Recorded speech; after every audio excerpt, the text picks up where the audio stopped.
Masechet Yevamot, Daf Memhe 45. Nous commençons Daf Memdalet Amud Bet, les trois dernières lignes de la page, Amar, Rabba, Bar Chana, Amar Rabbi Yochanan. Donc là, nous allons étudier Bezrat Hashem le statut d'un enfant qui est né d'une femme juive, une fille juive, et dont le père est un non-juif ou un esclave, un Eved Kenaani. Quel est le statut de l'enfant? Est-ce que l'enfant est mamzer? Est-ce que l'enfant est pagoum? Est-ce qu'il est caché? Nous verrons Bezrat Hashem toute cette sugia et ensuite nous commençons sur une nouvelle sugia, sur la sugia des guérim, des convertis. Comment un homme se convertit? Quels sont exactement tous les halachot? C'est discuté dans les dapim qui suivront. La Gemara nous dit Amar Rabba bar Chana Amar Rabbi Yochanan. Rabba bar Chana est au nom de Rabbi Yochanan, Hakol Modim. Tout le monde est d'accord. C'est-à-dire, bien que nous avons vu auparavant, la Gemara avait rapporté une marloquette à la définition d'un enfant mamzer. C'est ce que nous étudierons Bezrat Hashem Daf Memtet dans la Mishnah. D'après Rabbi Akiva, un mamzer, c'est un enfant d'une union interdite par la Torah, même si cette union est interdite que par un lave, que par un commandement négatif, même s'il n'est pas puni par mita. Puisqu'il y a une interdiction, l'enfant est mamzer. D'ailleurs, d'après Rabbi Akiva, lorsqu'un homme donne des kiddushin à une femme qui lui est interdite, comme par exemple une divorcée pour un Kohen, l'enfant sera donc un mamzer, et il n'y a même pas de kiddushin, c'est-à-dire cette femme, c'est comme si elle n'avait pas reçu de kiddushin, elle n'a pas besoin d'acte de divorce, de guet, c'est comme s'il avait donné des kiddushin à sa sœur. Ça, c'est la chita de Rabbi Akiva. Nous avons vu aussi Rabbi Shimon Atimni, qui pense que mamzer, c'est lorsqu'il y a un chiyuv mita, même si ce n'est qu'un chiyuv mita bidé shamaim. Par exemple, un homme qui a une relation avec sa sœur, l'enfant est mamzer, étant donné qu'il y a une interdiction de karet pour un homme d'avoir une union avec sa sœur. Et Rabbi Yoshua pense que c'est seulement lorsqu'il y a chiyuv mitat beddin, chiyuv mitat beddin puni par le beddin, comme une femme mariée, chétish, ou bito, sa fille, ou encore d'autres cas que nous verrons par la suite. Ça, ce sont les trois chitotes essentielles qui sont rapportées donc dans la Mishnah, dans la Gemara. Donc, ou bien seulement lorsqu'il y a un chiyuv mita, ou bien même mita bidé shamaim, donc karet, ou peut-être même, comme dit Rabbi Akiva, lorsqu'il y a simplement une interdiction. Et là, Rabba bar Chana nous dit au nom de Rabbi Yochanan, Akol Modim, tout le monde est d'accord, Be'eved ve'oved kravim, un Eved, un esclave et un non-juif, Haba al-Bat Israël, donc un esclave ou un non-juif, qui a une relation avec une fille d'Israël, une fille juive, Shavlad Mamzer, l'enfant est considéré comme un Mamzer. Donc tout d'abord, nous allons définir le Eved. Le Eved, il s'agit d'un Eved Kenani, d'un serviteur qui était non-juif, qu'un juif a acheté. Ce serviteur va commencer une procédure de conversion, comme nous savons, comme c'est marqué dans Masechet Kiddushin, que nous verrons aussi par la suite. Il va d'abord, en tant qu'esclave, faire la Brit Mila, donc accepter les mitzvot. Il va avoir le statut particulier d'un Evet Kenani, c'est-à-dire il doit respecter toutes les mitzvot, à l'exception d'une mitzvah qui dépend du temps de mitzvah tassé shazman grama. Mais le Evet Kenani ne pourra pas se marier avec une fille d'Israël. Il ne pourra se marier qu'avec une shifra kenanite comme lui, c'est-à-dire une servante non juive comme lui. Une fois que le Evet Kenani est affranchi et libéré, là il devient un juif à part entière, c'est comme un converti, et il pourra à ce moment-là se marier avec une fille d'Israël. Donc le Eved ou un non-juif, donc le Eved qui n'est pas encore considéré comme un juif ou un non-juif, qui a une relation avec une fille d'Israël, le Vlad est mamzer, l'enfant est mamzer, bien que là, il n'y a qu'une interdiction qui n'est pas punie par un chiyuv mita, puisque l'interdiction fille d'Israël avec un Eved ou avec un non-juif, c'est une interdiction de la Torah, mais qui n'est pas punie par la peine de mort, l'enfant est quand même mamzer. Et la Gemara s'explique, man hakol modim, qui est ce hakol modim, tout le monde est d'accord. La Gemara nous dit Shimon Atimni, c'est-à-dire d'après Rabbi Akiva, c'est évident, étant donné qu'il y a un lave, une interdiction de la Torah, l'enfant est mamzer. Mais le chidouche, c'est même Shimon Atimni. Bien que Shimon Atimni a dit qu'il n'y a pas de mamzer mechai velavin lorsqu'il n'y a qu'une interdiction de la Torah sans peine de mort, hanemile, dans quel cas Rabbi Shimon Atimni a dit une telle chose, c'est seulement mechai velavin de tafseu bekudushin. C'est lorsqu'il y a une interdiction de lave, mais il y a quand même des kiddushin. C'est-à-dire si un homme a donné des kiddushin, un Kohen a une divorcée, d'après Shimon Atimni, il y a des kiddushin, les kiddushin sont valables. C'est vrai qu'il n'a pas le droit de vivre avec elle, il doit la divorcer, mais les kiddushin sont valables, elle est considérée comme sa femme, il doit lui donner un guet. Si cette femme veut se remarier, elle doit recevoir un guet. D'après Rabbi Akiva, il n'y a pas besoin de guet puisqu'il n'y a pas eu de kiddushin. Mais d'après Rabbi Shimon Atimni, il y a des kiddushin. Donc, puisqu'il y a des kiddushin et qu'il y a une interdiction de la Torah, c'est là que Rabbi Shimon Atimni nous dit que l'enfant n'est pas mamzer. Mais, avalachami, si Oved Kravim ve'eved, un non-juif et un eved ou un esclave, kevan de l'otafse be kiddushin. Là, c'est différent. C'est vrai qu'il y a une interdiction de la Torah, mais plus encore, il n'y a pas de kiddushin. Un non-juif qui donne des kiddushin à une fille d'Israël, elle n'est pas mariée à lui, elle n'a pas besoin d'un guet d'un non-juif. De même pour un Eved, nous l'apprenons de Psukim, comme le rapporte ici Rashi, puisqu'à propos des esclaves, c'est marqué Shevu lachem po'im machamor, c'est-à-dire Amadome lachamor pour un esclave, c'est considéré comme un âne, et pour, dire la Torah le considère pour le mariage comme un chamor, et donc il n'y a pas de kiddushin. De même pour un non-juif, nous avons un autre passouk, puisque c'est marqué lotitratenbam. Donc l'interdiction de lotitratenbam veut dire il n'y a pas non plus de chitoun, il n'y a pas de kiddushin, et pas seulement pour les 7 nations, à propos desquelles le passouk a été dit, mais même pour les autres nations, comme nous rapporte encore Rashi, c'est marqué à propos de la Eshet Yefatoach, lorsqu'un homme sort en guerre et qu'il trouve une belle femme, il a le droit de la prendre, il nous dit la Torah, Varkartavo, et après, dire après toute cette période, il pourra la prendre, il devra la convertir. De là, on apprend qu'avant, il n'y a pas de Havaya, il n'y a pas de Kiddushin. Donc, puisque dans le cas d'un non-juif ou d'un Eved, il n'y a pas de Kiddushin, donc il y a une interdiction de la Torah, il n'y a pas de Kiddushin, c'est vrai qu'il n'y a pas de Chiyuv Mita, eh bien l'enfant sera quand même Mamzer, puisqu'il n'y a pas de Kiddushin. Quel rapport, quel est le lien des Kiddushin des enfants? D'accord. Disons, on va aller même plus loin. Même si, on va dire, un Kohen a une relation avec une groucha, une divorcée, sans mariage, quel est le statut de l'enfant? D'après Rabbi Akiva, ce sera un mamzer, bien que il n'a pas donné du tout de kiddushin. Donc ça ne dépend pas des kiddushin. On voit si c'est sur une femme sur laquelle il peut y avoir des kiddushin, donc l'enfant n'est pas mamzer. S'il n'y a pas de kiddushin, l'enfant est mamzer. C'est vrai que dans la Gemara, on voit que ça dépend un peu des kiddushin et mamzer dépendent l'un de l'autre. Il y a un Tosfot dans Ktubot qui étudie ce lien. Est-ce que c'est vraiment, ça dépend l'un de l'autre, kiddushin et mamzer? On voit de la Gemara plus ou moins, il est mamzer s'il ne peut pas y avoir de kiddushin. Bien sûr, non pas s'il a fait ou il n'a pas fait, mais est-ce qu'il peut y avoir ou pas de kiddushin? Donc la Gemara explique que cet enseignement de Rabbi Yochanan, Hakol Modim, c'est même Shimon Atimni. Metive la Gemara objecte, c'est Markovet Kravim ve'eved abal bat Israël. Un non-juif ou un esclave qui a une relation avec une fille d'Israël, Avlad Mamzer, l'enfant est Mamzer, et Rabbi Shimon ben Yehuda Omer, En Mamzer, Ela Memishi Isuro Isur Erva Vanush Karet. Rabbi Shimon ben Yehuda nous dit, il n'y a de Mamzer que lorsqu'il y a une interdiction de Erva, une relation interdite, une inceste, et aussi Anush Karet, et qu'il y a un Chiyuv Karet. Donc là on voit que Rabbi Shimon ben Yehuda rejoint l'avis de Shimon Atimni, puisqu'il exprime la condition de karet, et donc d'après lui, d'après Rabbi Shimon ben Yehuda, même un non-juif ou un esclave qui a une relation avec une fille d'Israël, l'enfant n'est pas un mamzer. Donc on revient à ce que nous a dit Rabbi Yochanan à Kol Modim, ça ne peut pas être d'après Rabbi Shimon Atimni.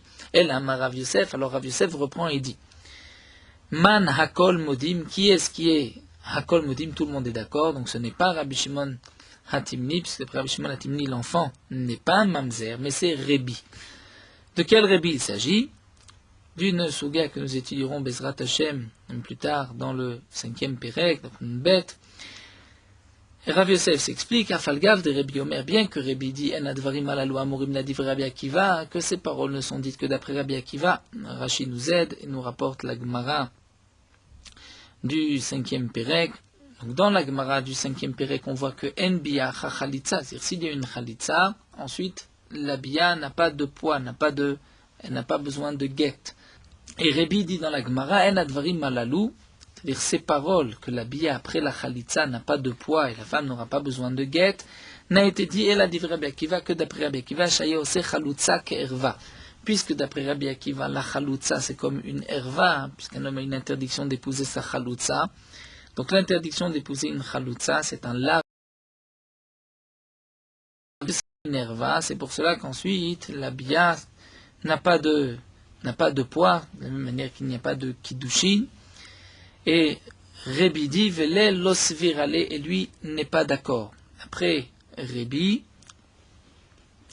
on ne pense pas comme Rabbi Akiva, donc la chalutza n'est pas comme une erva, même lorsque il y a une interdiction à lave de la Torah, on ne dit pas que la bia qui suit n'a pas de sens. Eh bien, même ce Rabbi qui a dit ainsi est d'accord que Bovet Koravim ve'Eved Modé, que pour un Eved Koravim ou un Eved, il est d'accord que l'enfant est mamzer, puisque dans ce cas-là, il n'y a pas de kiddushin, il n'y a pas de possibilité de mariage. Et la Gemara nous dit, Dechiate Ravdimi Amarabitzrak Baravudimi, puisque lorsque Ravdimi est venu, il a rapporté au nom de Ravitzrak Baravudimi Mishum Rabbeinu, au nom de Rabbeinu, c'est Rabbi, que Oved Koravim ve'Eved Abal Bat Israël Avlad Mamzer, que si un non-juif ou un esclave a eu un enfant avec une fille d'Israël, l'enfant est un mamzer. Donc la conclusion de la Gemara, ce que nous a dit ici Rabbi Yochanan Hakol, Modim, tout le monde est d'accord, ce n'est pas Shimon Atimni, c'est Rabbi. Bien que Rabbi est en marloquette, plus loin avec Rabbi Akiva, comme nous verrons par la suite d'Af Nun Bet, et Rabbi est d'accord que si un esclave ou un non-juif a un enfant avec une fille d'Israël, l'enfant est considéré comme un mamzer. Et la Gemara nous dit que Rabbi Acha Sar Habira. Rabbi Acha était surnommé Sarabira, et Rabbi Tanchum Beri de Rabbi Chia, Rabbi Tanchum fils de Rabbi Chia, Ish Kfarako Parouk, Hanehu Shvuyata, ont racheté des filles qui avaient été prises en captivité, des Atum Armon, les Tveria ou les Anturia, d'après une autre version, elles avaient été prises de Armon à Anturia, donc d'un endroit à l'autre. Chada, Hava Chada, il y avait une de ces filles qui avaient été prises en captivité, des Abraham et Oved Koravim, qui était enceinte d'un non-juif. À tous les Kamed de Rabbi Ami, ils sont venus, donc c'est Chachamim devant Rabbi Ami pour lui poser la question, quel est le statut de l'enfant? Donc c'est une fille d'Israël qui a eu un enfant avec un non-juif. Amar Leu Rabbi Yochanan, ve Rabbi Lazar, ve Rabbi Chanina, d'Amre.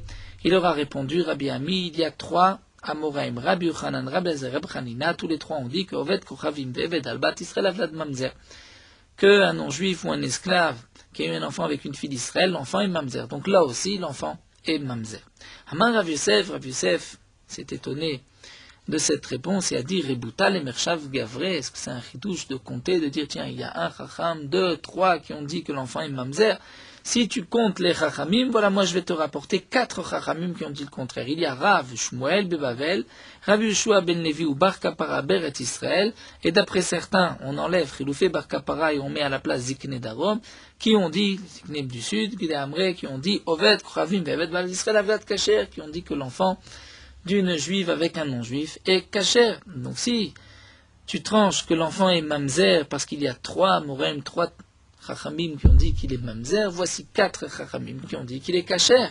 Et là, Rav Yosef, mais en vérité, reprend Rav Yosef et dit, c'est vrai que l'enfant est mamzer. Pourquoi? Parce que Rabbi, lui pense, Rabbi Yehuda Nassi, lui pense que l'enfant est mamzer. Donc c'est pour cela que tu dois trancher que l'enfant est mamzer. Non pas parce que tu as 3 Chachamim, mais parce que nous avons un Tana Rabbi qui pense ainsi, puisque lorsque Ravdimi est venu, et moi reprends ce que nous avons étudié plus haut, il a enseigné au nom de Rabbi Tzrak Baravdim, au nom de Rabbeinu, donc de Rabbi, que Amrou, Oved Kochavim Beved Albat Bat Israël Avlad Mamzer. Ils ont dit qu'un non-juif ou un esclave qui a eu un enfant avec une fille d'Israël, l'enfant est Mamzer. Donc c'est pour cela qu'il faut trancher que l'enfant est Mamzer. Rabbi Yoshua Ben Levi, Omer, Rabbi Yoshua Ben Levi n'est pas d'accord et pense que Avlad Mekulkal, l'enfant n'est pas considéré comme un Mamzer. Donc une fille d'Israël a eu un enfant avec un non-juif, même si elle a été violée, comme le cas de ces filles qui avaient été prises en captivité, l'enfant est considéré comme Mekulkal. Donc c'est une marloquette, est-ce qu'il est Mamzer ou Mekulkal? Que signifie Mekulkal? Abîmé. Leman, pour qui? Ilim Alekal, si il est Mekulkal, c'est-à-dire il ne peut pas se marier avec une fille d'Israël ou avec un Ben Israël si c'est une fille. Amar Rabbi Yoshua a dit Havlat Kacher. Rabbi Yoshua lui-même a dit que l'enfant est Kacher. Donc, que signifie Havlad Mekulkal? Ce n'est pas Havlad Mekulkal d'après Rabbi Yoshua ben Levi. Elle a les Keuna. Donc, qu'est-ce que Rabbi Yoshua ben Levi a voulu dire en disant Havlad Mekulkal? Ce n'est pas Mamzer, puisque plus haut il a dit Rabbi Yoshua ben Levi que c'était Kacher. Donc, c'est les Keuna. C'est-à-dire que si c'est une fille, cette fille ne pourra pas se marier avec un Kohen. Des Kul ou Amorae des Marchere, Modouche Avlat Pagum le Keuna.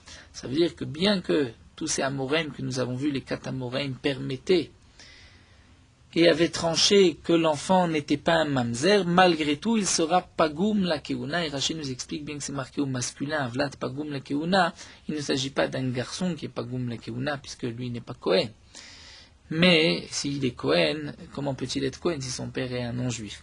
Mais il s'agit de Havlat, c'est-à-dire si c'est une fille, la fille ne peut pas se marier avec un Kohen.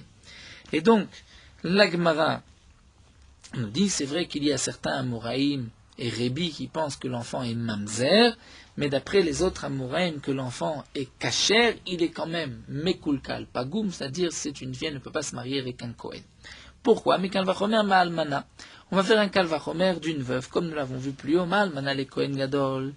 Si déjà une veuve a un Kohen Gadol, c'est une interdiction de la Torah, Sheni Surah Shaveh Bakol, mais l'interdiction n'est pas pour tous les Bnei Israël, elle ne concerne que le Kohen Gadol, et malgré tout, Bena Pagoum, l'enfant, et Pagoum, si c'est une fille qui naît de cette union, la fille ne pourra pas se marier avec un Kohen, Zoshi Surah Shaveh Bakol. Cette interdiction, c'est-à-dire un non-juif avec une fille d'Israël, c'est une interdiction pour tout le monde, pas seulement pour une fille d'Israël, pour une Lévia, pour une Kohénette, pour tout le monde. Il y a une interdiction avec un non-juif. Et nous dit, Jebena Pagoum, n'est-ce pas, à plus forte raison que l'enfant de cette union sera Pagoum, et elle ne pourra pas, si c'est une fille, se marier avec un Kohen. Donc c'est pour cela qu'on considère que l'enfant est Pagoum par ce Kalvachomer. Alors la Gemara continue et demande, si vraiment on fait un Kalvachomer, on peut poser une question. Mal almana le Kohen Gadol. Encore l'almana, une veuve, un Kohen Gadol. Pourquoi l'enfant est pas Gumshkeni Atzma mitralelet? Parce qu'elle-même, puisqu'elle s'est mariée avec un Kohen, puisqu'elle s'est mariée avec un Kohen Gadol alors qu'elle avait une interdiction, maintenant, même si le Kohen Gadol meurt, elle sera interdite à un Kohen idiot, à un simple Kohen. Bien qu'avant elle était permise, puisqu'un Kohen idiot a le droit de se marier avec une veuve, maintenant qu'elle s'est mariée avec un Kohen Gadol et qu'elle a transgressé une interdiction de la Torah, elle devient mitralelet. Et donc si elle-même est interdite, donc c'est pour cela que l'enfant aussi ne sera pas goum. L'Agma répond, c'est pas une question, puisque Achaname Kevan Shinivala passe là aussi, lorsqu'une fille d'Israël a une relation avec un non-juif, elle est aussi psoula, elle ne pourra pas par la suite se marier avec un Kohen, et plus encore, si elle-même était Kohénette, et qu'elle a une relation avec un Goy, elle ne pourra plus manger de la terouma. Bien qu'une fille Kohen, tant qu'elle ne s'est pas mariée, elle peut manger de la terouma, mais si elle a une relation avec un Goy, elle ne pourra pas. Donc elle a le même statut qu'Almana, les Kohen Gadol. Damar Rabbi Yochanan, comme a dit Rabbi Yochanan Shum Rabbi Shimon, Minaim, d'où est-ce qu'on sait l'Oved Kravim Veved Alba à la Kohenet, ve à la Leviev à l'Israélite, chez Pasloua, d'où est-ce qu'on sait qu'un non-juif ou un esclave qui a une relation avec une fille Kohen, ou une Lévia, ou une Israélite, chez Pasloua, que cette relation va les rendre à ces femmes-là, psulot la keuna, shnema, comme c'est marqué dans le pasuk, ubat Kohen kitiya almana ou grusha. La Torah dit une fille de Kohen, qui est veuve ou divorcée et qui n'a pas eu de descendance. Elle était mariée avec un Israël, elle a été divorcée ou veuve, elle n'a pas d'enfant, elle pourra remanger la terouma chez ses parents, veshava el betavia kinuria, c'est une halakha, qu'elle peut reprendre et remanger la terouma, elle reprend son statut initial, mais c'est seulement, nous dit le pasuk, kiti almana ou grusha, c'est-à-dire lorsqu'elle devient almana ou grusha, c'est-à-dire qu'il peut y avoir misheshlo almanud vegirushin ba, c'est-à-dire lorsqu'elle était mariée à quelqu'un, où il peut y avoir ce lien de almana ou de girushin de divorce, yatsu ovet kochavim ve'eved, mais si elle avait été mariée à un non-juif ou un esclave, étant donné que en laem almanud vegirushin ba, puisqu'il n'y a pas ce lien de divorce ou de almana vis-à-vis d'un goy, donc elle ne pourra pas manger de la terouma, revenir chez ses parents et manger de la terouma, même si elle n'a pas eu de descendance. Donc on voit que un Oved Kochavim va rendre pasoul une Kohenet ou une Israélite, une fille d'Israël, elle ne pourra pas par la suite se marier avec un Kohen, et donc l'enfant aussi sera pagoum, ne pourra pas se marier avec un Kohen. Donc là nous avons une machloket dans la Gemara. Un enfant d'une fille juive et d'un père non juif ou esclave, quel est son statut? D'après Rébi et d'autres Amoraïm, l'enfant est mamzer. D'après d'autres Amoraïm, dont Rabbi Yoshua ben Levi, l'enfant n'est pas mamzer, mais il est pagoum. Si c'est une fille, elle ne pourra pas se marier avec un Kohen. Et la Gemara continue à parler à Abaye. Abaye dit à Rav Yosef, Maï chazid de Samarta de Rav Dimi. Abaye dit à Rav Yosef, tu nous as rapporté cet enseignement de Rav Dimi qui a dit au nom de Rébi que l'enfant est mamzer. Mais Smor a des rabbins, pourquoi tu ne suis pas l'opinion de Rabbin qui a rapporté au nom de Rébi que l'enfant est cachère? Derrière tes rabbin Amarabinatan Vrabudan Nasi Morim Baletera, puisque lorsque Ravin est venu, il a dit que et Rabinatan et Rabudan Nasi permettent l'enfant Morim Baletera, l'enfant n'est pas mamzer. Et Rabudan Nasi, c'est Rébi ou Man Rabudan Nasi, Rébi. Donc tu vois que d'après Rébi, si on suit l'opinion de Ravin, l'enfant est cachère. Donc pourquoi toi, Rav Yosef, tu as tranché comme Rabbi Ami et tu as dit que l'enfant est mamzer? Pourquoi tu ne dis pas comme Ravin que l'enfant est cachère? Et là, Gman nous dit Ve'af Rav Moreba Etera. Et même Rav permettait cet enfant et le considérait comme cachère, il n'était pas mamzer. Pourquoi? Il y a un homme qui est venu se présenter devant Rav. Amarle, il lui a dit Oved Kochavim ve'eved alba al bat Israël maou. Quel est le statut d'un esclave ou d'un non-juif qui a une relation avec une fille d'Israël? Amarlo, il lui a dit Avlat Kacher. L'enfant est cachère, il n'est pas mamzer. Et lui, cet homme-là, était fils d'une fille juive et d'un non-juif. Donc Rav lui a dit, tu es cachère, tu peux te marier avec une fille d'Israël. Amarle lui a dit, Avli Bartecha, alors donne-moi ta fille en mariage. Rav a répondu, Lo ya'iv nalecha, je ne te la donnerai pas en mariage. Amar Shimi Bachia le Rav, Shimi Bachia était présent, a dit à Rav, ou Rav Shimi Bachia, d'après certains, a dit à Rav, Amri Inche, les gens ont l'habitude de dire Gemala, un chameau, Bemadai, dans le royaume de Madai, Akaba, dans un petit espace de quoi placer un cave, une mesure de récolte, Rakda, il danse. C'est-à-dire, à cet endroit-là, c'est une expression de dire, même dans un petit endroit, le chameau peut danser sur ses 4 pieds. Donc, Hakaba, ici nous avons le cave, nous avons le gamal, le hamadai, pourtant on voit qu'il ne danse pas. Rashi nous explique que c'était une question à Rav. Rav Shimi Bachia lui dit, étant donné que toi tu as permis ce que d'autres ont interdit, donc montre que c'est permis et donne-lui ta fille en mariage. Alors Rav a répondu à Marley, Hineve ki Yoshua Binoun, lo yahiv nale barti, s'il était grand comme Yoshua Binoun, je ne lui aurais pas donné ma fille. Pas juste la question est-ce qu'il est cachère ou mamzer, il faut aussi qu'il soit chacham comme Yoshua Binoun, c'est-à-dire qu'il soit apte à épouser ma fille. Alors Rav Shimi Bachia lui a répondu à Marleï avec Yoshua Binoun, s'il était comme Yoshua Binoun, Himalo Yaivle, si toi tu ne donnes pas ta fille Machine Yaivle, d'autres vont lui donner leur fille en mariage. Si c'est tellement un Talmid Chacham, quelqu'un de grand comme Yoshua Binoun, s'il ne trouve pas chez toi, si tu ne lui donnes pas ta fille, eh bien il trouvera d'autres vies, d'autres parties. Mais celui-là, Imalo Yaivle, si toi, Rav, tu ne lui donnes pas, d'autres non plus ne vont pas lui donner leur fille en mariage. Donc toi qui as tranché et qui dis que cet homme-là est cachère, eh bien montre l'exemple et donne-lui ta fille en mariage. Lo avec Azil Mikamen, dit l'Agmar, cet homme-là ne partait pas, il restait devant Rav, donc il insistait, Yaïv Be'enev Veshachiv. Rav lui a, on dit, jeté un coup d'œil, Veshachiv, et il est mort. Il ne voulait pas lui donner sa fille, il avait insisté, la seule manière de s'en séparer, c'était par un coup d'œil de le tuer. Donc, le Maharsha explique la kavana de Rav en lui disant s'il est comme Yoshua ben Nun, c'est qu'en vérité, comme nous l'avons vu, même si il est kasher, mais malgré tout, il est pasoul la keuna. Et donc, si maintenant Rav lui avait donné sa fille en mariage, si ensuite cet homme-là allait mourir, sa fille ne pourrait pas se marier avec un Kohen. Ou bien sa petite fille, la petite fille de Rav n'aurait pas pu se marier avec un Kohen, étant donné que le père est Pagum la Keuna, donc la fille aussi serait Pagum la Keuna, et ça Rav ne voulait pas. C'est pour cela que Rav lui a dit, même si tu es aussi grand que Yoshua ben Nun, je ne peux pas te donner ma fille, étant donné que ma petite fille sera Psula la Keuna, ou encore dit le Maharsha, Yoshua ben Nun n'a pas eu de garçon, n'a eu qu'une fille, et donc il voulait lui faire un remez que la fille deviendra Psula le Keuna, et ça Rav ne voulait pas. Alors la Gemara continue et nous dit Ve'af Rav Matna Moreba Letera. La Gemara nous dit que Rav Matna aussi permettait un enfant d'une telle union d'un non-juif avec une fille d'Israël.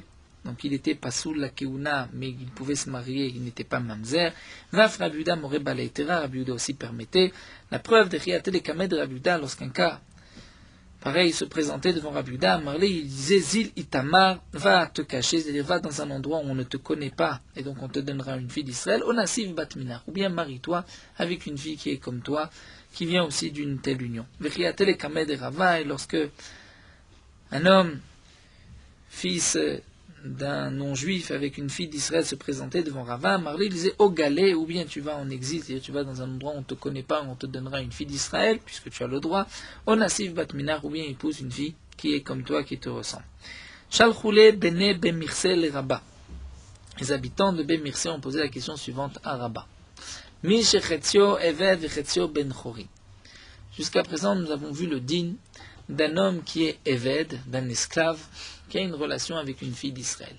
Mais quel est le din d'un esclave qui est chetzi eved, chetzi ben chori, moitié libéré, moitié esclave. C'est-à-dire, dans le cas où un homme, un esclave avait été acheté par deux associés, et un des deux associés a affranchi sa part, son esclave, donc l'esclave reste à moitié libéré, à moitié esclave. Donc un Eved, Chetzi ben Chorim, Chetzi Eved. Abal bat Israël, qui a une union avec une fille d'Israël, quel est le digne de l'enfant? Mao, Amarle, il lui a dit, Ashta Eved Kulo, Amrinan Kacher, Chetzio Mevaye.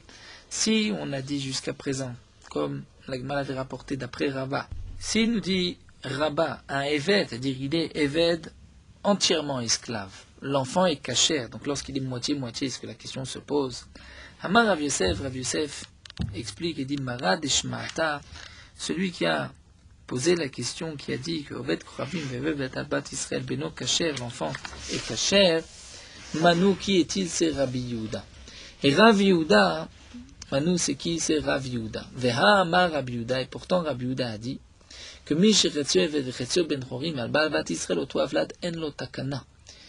c'est vrai que Rav Yehuda a dit qu'un esclave qui a un enfant avec une fille d'Israël, cet enfant est kasher, mais pourtant on voit que s'il est moitié esclave, moitié affranchi, l'enfant Vlad en lo takana, il n'a pas de takana, c'est-à-dire il ne peut pas se marier avec une fille d'Israël, c'est-à-dire qu'il est mamzer. Donc tu vois qu'il y a une différence entre un esclave entier et un demi-esclave. Kitman de Rabbi Yehuda, l'Agma nous explique quand est-ce que Rabbi Yehuda a dit que l'enfant en takana kegon de Kadish bat Israël. C'est que cet esclave a d'abord donné des kiddushin à une fille d'Israël. Donc un esclave qui est moitié esclave, moitié ben chorim, qui donne des kiddushin à une fille d'Israël, puisqu'en lui il a une partie, une demi qui est ben chorim, qui est affranchie. Donc lorsqu'il va donner, c'est-à-dire il est moitié juif, moitié esclave, lorsqu'il donne des kiddushin, les kiddushin sont ofsin sur cette moitié. Il y a des kiddushin puisque la moitié d'un juif a donné des kiddushin. Et donc lorsqu'ensuite il va avoir une relation avec cette femme, le côté esclave va transgresser le issour eshetish, nous dit Rashi.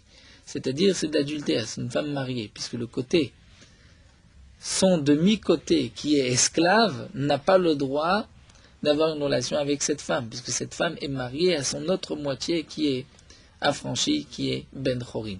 Puisque nous savons qu'un homme qui est un esclave ne peut pas se marier avec une fille d'Israël, et un Eved qui a été affranchi ne peut plus se marier avec une Shifra. Donc lorsque nous avons un Eved qui est moitié Eved, moitié Ben Chorin, il ne peut se marier ni avec une fille d'Israël, ni avec une Shifra, puisqu'il y a une moitié qui va transgresser. S'il se marie avec une fille d'Israël, il a sa moitié esclave qui transgresse. S'il se marie avec une Shifra, il y a sa moitié libre qui transgresse. Donc dans le cas où le Chatzi Evet Chetz Ben Chorin a donné des Kiddushin à cette fille d'Israël, donc il y a des Kiddushin de la partie qui est Ben Chorin. Ensuite, lorsqu'il a une relation avec elle, sa partie esclave va donc avoir une relation avec une femme mariée, et c'est pour cela que l'enfant est mamzer. Tout ce que nous avons dit jusqu'à présent, que Chatzi Ben Chorim et Chatzi Eved, l'enfant est kasher, c'est effectivement dans le cas où il n'y a pas eu de mariage auparavant. C'est-à-dire il y a eu une bia sans mariage, là, effectivement, l'enfant est kasher. De même, un esclave ou un non-juif, l'enfant aussi sera kasher étant donné qu'il n'y a pas eu de mariage. Mais s'il y a avant un mariage, qu'elle est échetiche, alors à ce moment-là, l'enfant est mamzer. La Gemara continue dit Amre Naarde Mishme de Rabbi Yaakov. Pourtant, dans les Chachamim de Naarde, on dit au nom de Rabbi Yaakov, les divra Posel Afilou Bepnouya, c'est-à-dire celui qui interdit cet enfant va l'interdire même si la mère était pnouya, n'était pas mariée. Il devra marcher, et d'après celui qui permet, et celui qui dit qu'un esclave avec une fille d'Israël, l'enfant est kasher, c'est même afilou be'eshetish, même si elle était mariée, l'enfant est kasher. Veshneem lo lamdo ela me'eshetav, et les deux qui sont en marloquette l'ont appris du din de Eshetav, c'est-à-dire de la femme de son père. Rachid nous explique, le din de Mamzerut, on l'apprend de l'interdiction pour un homme d'épouser la femme de son père, puisque le pasouk qui suit nous donne la halakha du mamzer, lo yavo mamzer. Donc on apprend de là que le mamzer, c'est comme une relation avec la fille, c'est comme une relation avec la femme de son père. Donc man dépassil, celui qui dit que l'enfant est pasoul, Savarit pense Maïch et Tav de l'Otaf Seba Kiddushin Avlad Mamzer, de la même manière qu'avec la femme de son père, il n'y a pas de Kiddushin et l'enfant est Mamzer, Afkol de l'Otaf Seba Kiddushin Avlad Mamzer. Donc chaque fois qu'il n'y a pas de Kiddushin, l'enfant est Mamzer. Donc un Eved ou un Goy qui a une relation avec une fille d'Israël, l'enfant est Mamzer puisqu'il n'y a pas de Kiddushin. Oman de Marcha, mais celui qui dit que l'enfant est caché, pourquoi? Parce que lui va apprendre différemment du pasuk. Ça va, ma eshetav de l'edide l'otav seba kiddushin, la achine tav seba kiddushin.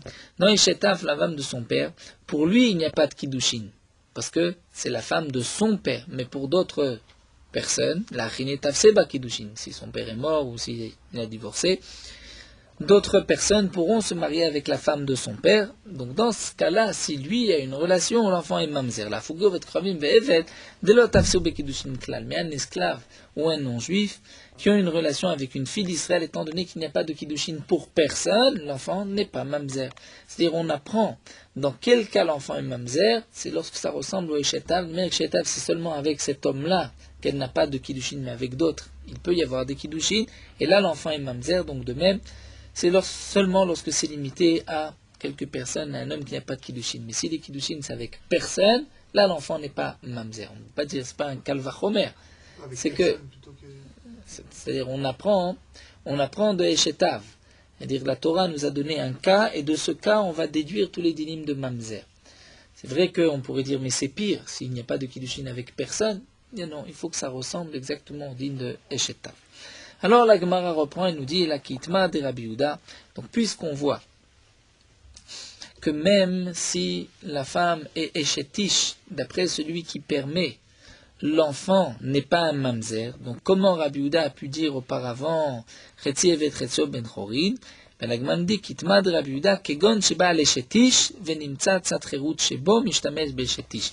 Et on parle dans le cas où l'esclave qui était à moitié esclave, moitié affranchi, a eu une relation avec une femme mariée à Israël, et donc là, puisqu'il a en lui une partie qui est Israël, puisqu'il est moitié affranchi, cette partie va transgresser avec Eshetish, Venimtza Tzatcherut Shebo, le côté libre qui est en lui, Mishtamesh Be'eshetish va avoir une relation avec une femme mariée, donc c'est pour cela que l'enfant En Lotakana est considéré comme Mamzer.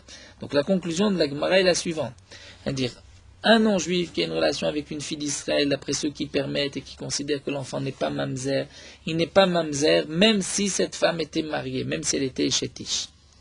Mais, dans le cas où c'est un esclave, qui est moitié-moitié, moitié esclave, moitié affranchi, qui a une relation avec une échétiche, là l'enfant sera mamzer, puisque l'esclave a en lui une partie libre, qui va maintenant transgresser avec une échétiche.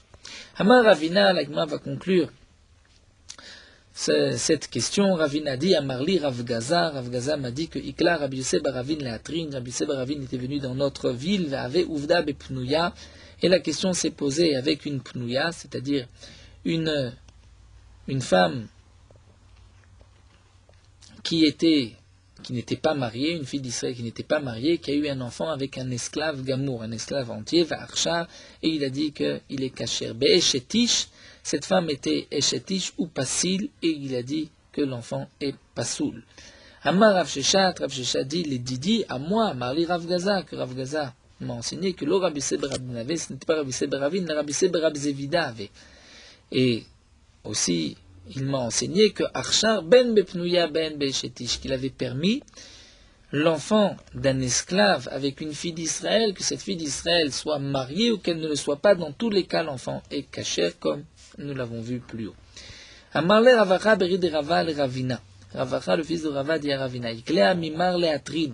Amimar était dans notre ville, va Archar ben bepnouya ben be'eshetish. Il a permis aussi l'enfant d'un esclave avec une fille d'Israël, que cette fille d'Israël soit mariée ou pas, l'enfant est kasher, puisque c'était avec un esclave.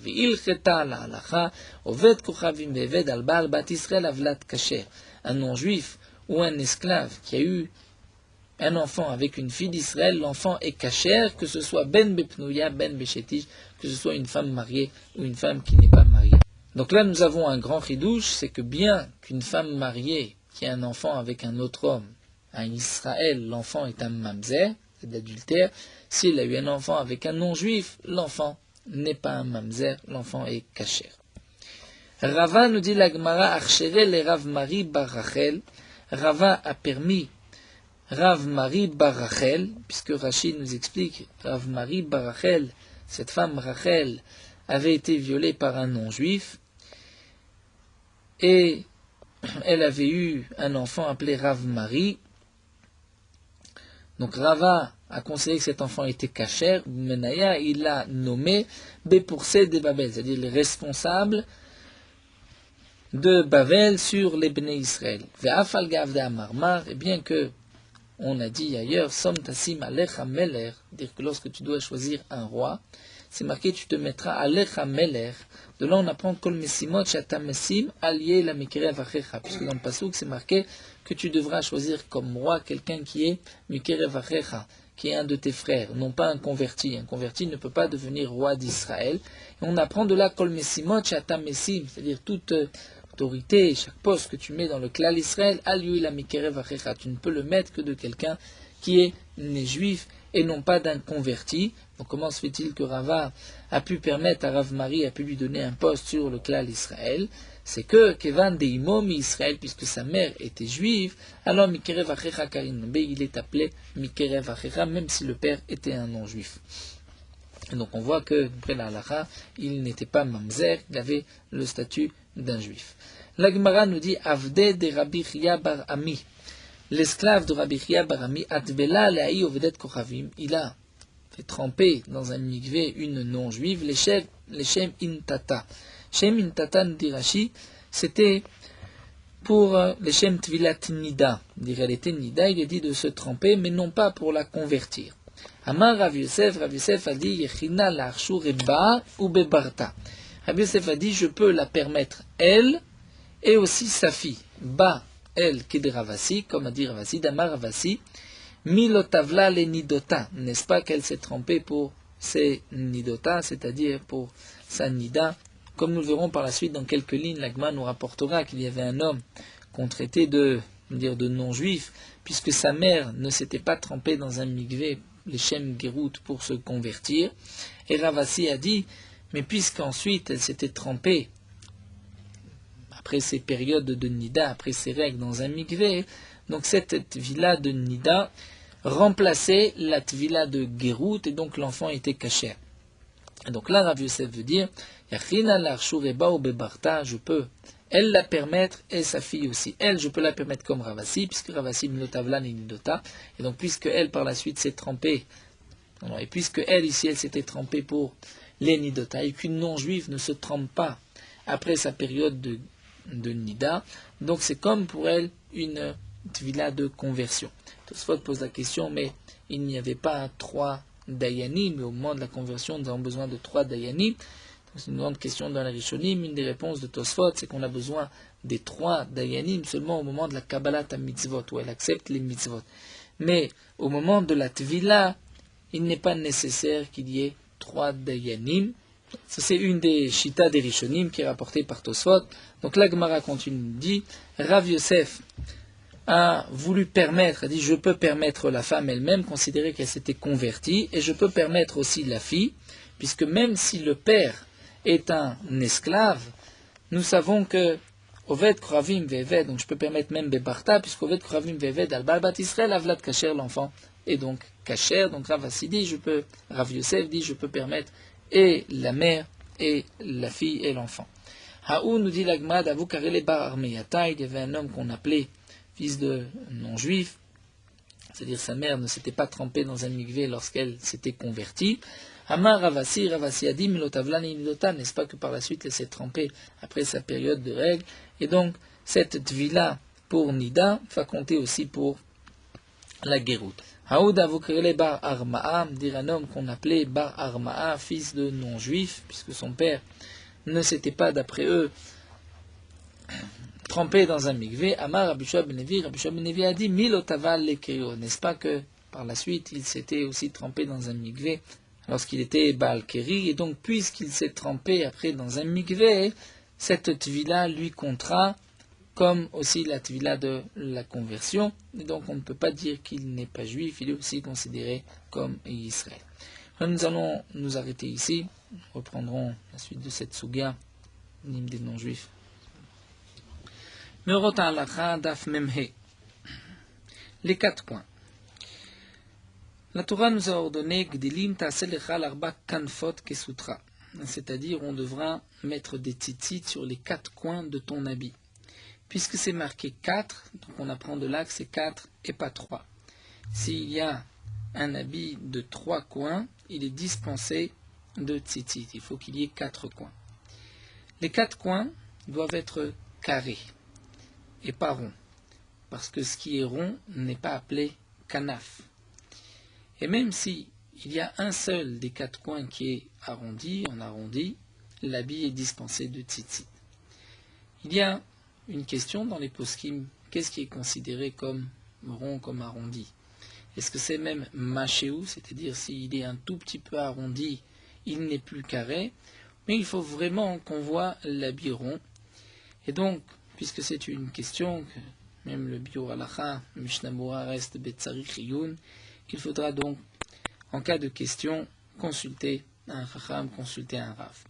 Même un habit de 4 coins, si on a arrondi un des coins, donc maintenant il n'y a plus 4 coins, il est dispensé de tzitzit. De même, un habit qui n'avait que 3 coins, si on a coupé une partie de l'habit et qu'il y a maintenant un 4e coin, dans ce cas-là, il y a une obligation de tzitzit et on devra mettre donc les tzitzit puisqu'il y a 4 coins, même si ce ne sont pas des angles droits.